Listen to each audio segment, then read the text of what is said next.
एक बार एक शिष्य अपने स्थूल शरीर को त्याग कर सूक्ष्म शरीर में स्थित होकर अपने मृतवत पड़े शरीर को देख रहा था। तो उसे अपने समान अनेक साधक आकाश में दिखाई दिए। कई मानव आकृति धारण किए थे, तो कुछ के कंधों पर विभिन्न पशुओं के सिर थे। कुछ आकाश में उछल कूद कर विहार कर रहे थे, तो कुछ मंथर गति से घूम रहे थे। कईयों के पास शस्त्र थे, तो कुछ बिना शस्त्र घूम रहे थे। कुछ जोर जोर से चिल्ला रहे थे, तो कुछ मौन थे। उस शिष्य ने उन्हें देखकर अत्यंत विस्मय प्रकट किया। उसका सूक्ष्म शरीर भी बड़ी तीव्र गति से अंतरिक्ष में तैरने लगा। सहसा उसने देखा कि योगी नागनाथ भी उसके आगे उड़े जा रहे हैं। शिष्य ने अपने गुरुदेव को पकड़ने का प्रयत्न किया, किंतु उन तक पहुंच न सका। योगी नागनाथ की गति उससे कहीं अधिक तीव्र थी और न जाने वे कहाँ विलुप्त हो गए।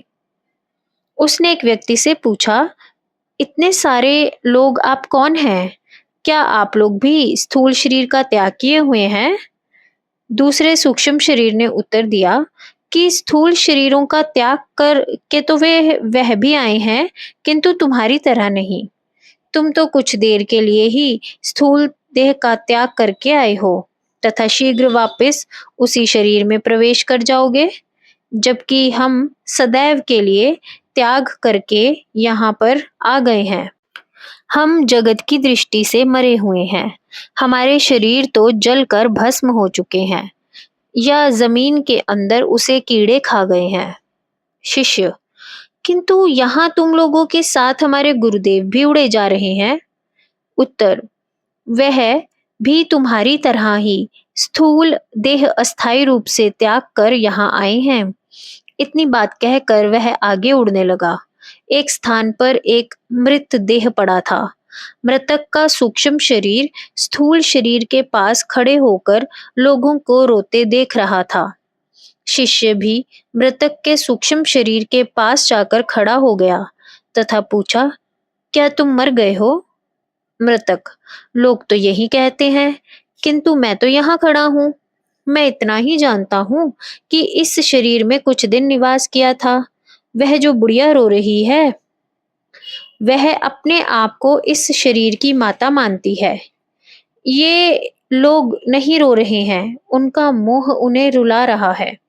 जब ये लोग भी शरीर का त्याग करेंगे, तो दूसरे इनके लिए भी इसी प्रकार रोएंगे। तब इन्हें सारी स्थिति स्पष्ट हो जाएगी। शिष्य, और फिर जब किसी शरीर में प्रवेश करेंगे तो पुनः मोह में उलझ जाएंगे। संसार का तो यही हाल है।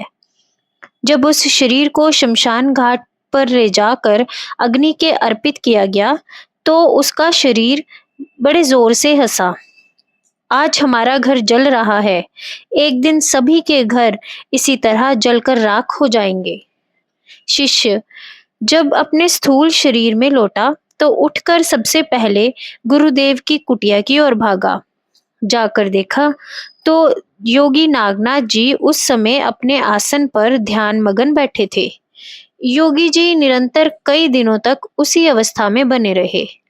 महाराजा विक्रमादित्य भी एक दिन दर्शनों के लिए आए, तो देखा कि योगी नागनाथ जी तथा अन्य सभी शिष्य ध्यानस्थ थे। वह बिना किसी प्रकार की कोई आवाज किए लौट गए। कुछ दिनों के पश्चात जब योगी नागनाथ जी ध्यान मुक्त हो चुके थे, तो अपनी कुटिया के बाहर एक वृक्ष के नीचे बैठे थे। शिष्य मंडली उनके आसपास जमी थी। एक शिष्य, एक दिन आपने कहा था कि माया भी शक्ति की एक क्रिया है, किंतु जैसा मुझे ज्ञात है कि माया का अर्थ है भ्रम। जैसे कुछ नहीं होने पर भी कुछ होने का भ्रम, अथवा किसी वस्तु को देखकर किसी अन्य वस्तु के होने का भ्रम हो जाना। इसी प्रकार जगत के नहीं होने पर भी जगत के होने का भ्रम। इसमें भला शक्ति की किसी क्रिया की क्या भूमिका है? योगी नागनाथ, भ्रम हो जाना भी मन के आधार पर शक्ति की एक सूक्ष्म क्रिया है। यह तो तुम जानते ही हो कि भौतिक क्रिया हो, शारीरिक क्रिया हो अथवा मानसिक क्रिया, शक्ति के संयोग के बिना संभव नहीं। वेदांत में जगत को असत्य नहीं, मिथ्या कहा गया है, तथा मिथ्या का अर्थ नित्य परिवर्तनशील है। हम स्वयं भी जगत की परिवर्तनशीलता को अनुभव करते हैं। अपने शरीर की ओर ध्यान जाता है तो उसमें भी परिवर्तन होते हैं। क्या शक्ति के क्रियात्मक सहयोग के बिना कोई परिणाम संभव है? क्या किसी मृतक का हाथ अपने आप ऊपर उठ सकता है? जब तक शक्ति ना हो, क्या कोई भाव या विचार उदय हो सकता है? क्या कोई मर या जी सकता है? वेदांत अद्वैत का प्रतिपादन करता है। इस प्रतिपादन की आवश्यकता क्यों पड़ी? क्योंकि जीव द्वैत के भ्रम में पड़ा है। भ्रम में ही उसका आना जाना होता है। भ्रम में ही वह सोता, खाता या जागता है। यही माया या शक्ति की क्रिया है। एक क्रिया जड़ चेतन की ग्रंथि के भ्रम का कारण है, तो एक ग्रंथि के भ्रम को हटाने का। जगत का निर्माण भी शक्ति की क्रिया है, तो दृश्य जगत भी, प्रलय भी एक क्रिया है। इसी प्रकार यदि देखा जाए तो यह जगत शक्ति की क्रिया रूप ही है। इसको भगवती की लीला कहा जाता है। एक अन्य शिष्य ने प्रश्न किया, शक्ति सर्वव्यापक है, फिर कहीं दिखाई देती है, कहीं नहीं। जल प्रवाह में, अग्नि की दाहकता में, इंद्रियों के कर्मों में, श्वास प्रश्वास में शक्ति कार्य करती दिखाई देती है, किंतु पहाड़ों तथा पत्थरों में कोई क्रिया दिखाई नहीं देती। योगी नागनाथ, हमारा दिखाई देने अथवा अनुभव होने का अर्थ ही शक्ति की क्रिया का स्थूल स्तर पर प्रकट होना है। लक्ष्य बहिर्मुखी होने से बाहर की भौतिक आधार पर क्रिया दृष्टिगोचर हो जाती है। जितनी स्थूलता का आधार अधिक होता है, उतनी ही क्रिया स्पष्ट होती है, किंतु स्थूलता के कारण ही जड़ता भी दिखाई देती है। सामान्य मनुष्यों की गति इंद्रियों की पहुंच तक है। जड़ता का एक कारण शक्ति के स्पंदन की अत्यधिक तीव्रता भी है, जिसके कारण पहाड़ तथा पत्थर जड़ दिखाई देते हैं, तथा शक्ति की क्रियाशीलता पकड़ में नहीं आती। जल में, वायु में, अग्नि में स्थूलता तथा जड़ता बहुत कम होती है, इसीलिए वहां भौतिकता के आधार पर क्रिया देखी जा सकती है। जगत में कार्यशील शक्ति तो फिर भी जड़ शक्ति है, किंतु शारीरिक क्रियाओं की कर्ता शक्ति चेतन है, जो कि जड़ शक्ति की अपेक्षा कहीं अधिक सूक्ष्म एवं शक्तिशाली है।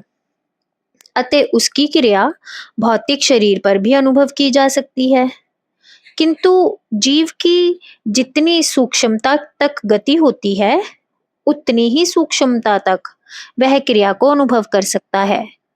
सामान्य मनुष्य की गति इंद्रियों की पहुंच तक सीमित है, इसीलिए वह इंद्रियों की स्थूल सीमा तक ही किसी क्रिया, परिणाम, दृश्य, पदार्थ अथवा व्यक्ति का ज्ञान प्राप्त कर सकता है या अनुभव करता है।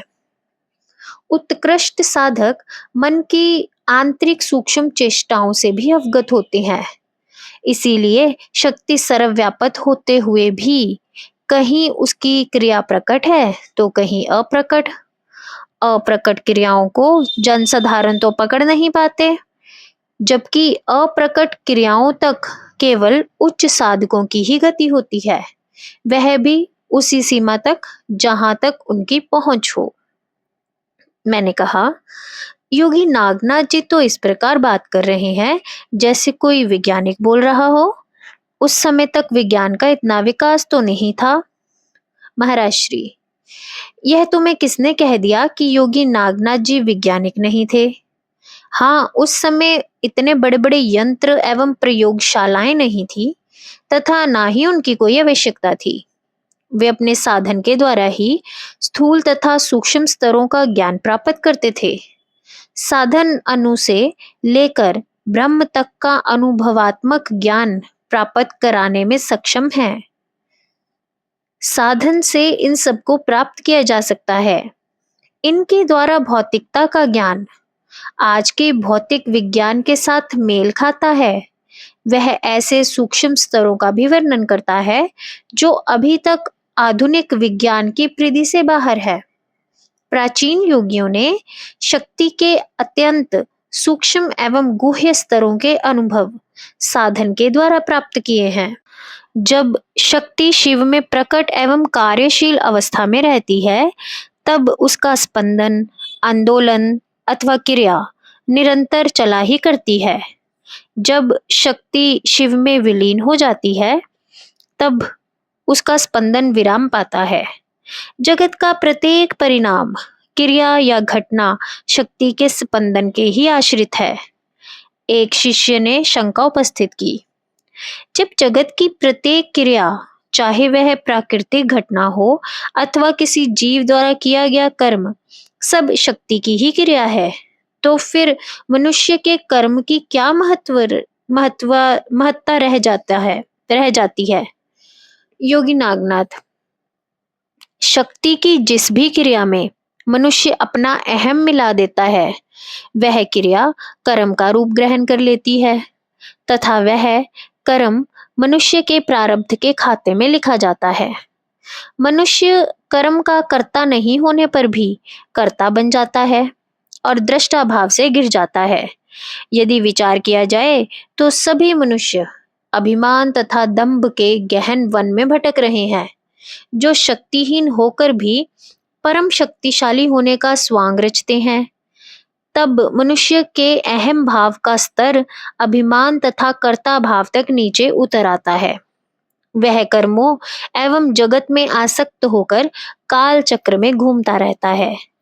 दूसरा, अति उच्च महापुरुषों का शुद्ध अहम भाव, जिसमें अहम भाव निर्मल चैतन्य में स्थापित होता है। उस अवस्था में जीव व्यष्टि स्तर से ऊपर उठकर समष्टि चैतन्य में प्रवेश कर जाता है। अभिमान तथा कर्ता भाव दोनों गलित हो जाते हैं। अहम भाव की इस अवस्था को प्राप्त करना ही अध्यात्म का लक्ष्य है तथा इसी अहम भाव से भगवती का अनुग्रह प्राप्त करना भगवती की यथार्थ कृपा है। प्रश्न, किंतु सामान्यतः तो लोग अपनी जागतिक कामनाओं की पूर्ति को ही भगवती की कृपा समझते हैं। योगी नागनाथ, इसमें उनका कोई दोष नहीं, क्योंकि उनके चित्त का स्तर ही ऐसा है। वे कामनाओं की पूर्ति को ही सर्व सुखों की दाता समझते हैं। वह भगवती का प्रेम प्राप्त करने के लिए नहीं, बल्कि जगत की कामनाओं की पूर्ति के लिए भगवती के दरबार में जाते हैं। भगवती भी एक टुकड़ा डाल देती है।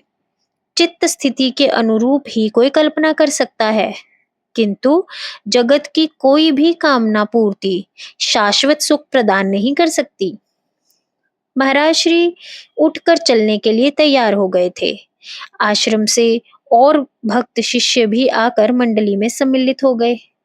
सामने छिटका पसरा देवास नगर अंगड़ाई लेकर नींद से जाग रहा था। सड़कों पर थोड़ी चहल पहल भी दिखाई देने लगी थी। सूर्य नारायण भी आकाश में अपनी सुनहरी छटा बिखेरते हुए शोभायमान हो रहे थे। हमने टेकड़ी से नीचे उतरना आरंभ कर दिया। उतराई काफी सीधी होने से चलते समय अपने आप को संभाल पाना कठिन हो रहा था। ऐसे में चलते चलते बात करना असंभव था। टेकड़ी के मध्य ही नारायण कुटी आश्रम था। वहीं जाकर हमारे पांव रुके। एक बार नागनाथ जी ध्यान के उपरांत अपनी कुटिया के बाहर निकले ही थे कि सामने भगवान दत्तात्रेय जी को खड़े पाया। देखकर वे हड़बड़ा से गए तथा एकदम साष्टांग प्रणाम किया। बोले, प्रभु, आपने बड़ी कृपा की जो इस दास की कुटिया पर पधारे। मेरा धन्य भाग्य है। दत्तात्रेय, नागनाथ जी, तुम में तथा मुझ में कोई अंतर नहीं। हमने भी जीवन में त्याग तथा तपस्या को अपनाया तथा तुम भी उसी मार्ग पर अग्रसर हो। धन्य वही है जिसने साधना में जीवन तथा साधना में जीवन को अपना लक्ष्य बना लिया है। हम लोग अवधूत कहते हैं। क्योंकि हमने विकारों तथा आसक्ति का त्याग कर दिया है। तुमको लोग अवधूत के रूप में नहीं पहचानते, किंतु मेरी दृष्टि में तुम भी अवधूत से कम नहीं हो। तुम आशा रूपी पाश से मुक्त हो, आज्ञोपांत निर्मल हो, परमात्म तत्व के पूर्ण ज्ञाता हो, विषयों वासनाओं के तयक्ता हो। तुम्हारे शरीर पर चाहे धूल जमी हो, किंतु तुम्हारा अंतःकरण अत्यंत निर्मल है। यह सब तुम पर भगवान की कृपा का ही परिणाम है। तुम्हारे जैसे साधन संपन्न लोगों को देखकर प्रसन्नता होती है। दत्तात्रेय जी ने भगवती चामुंडा को साष्टांग प्रणाम किया तथा अदृश्य हो गए। जय गुरुदेव।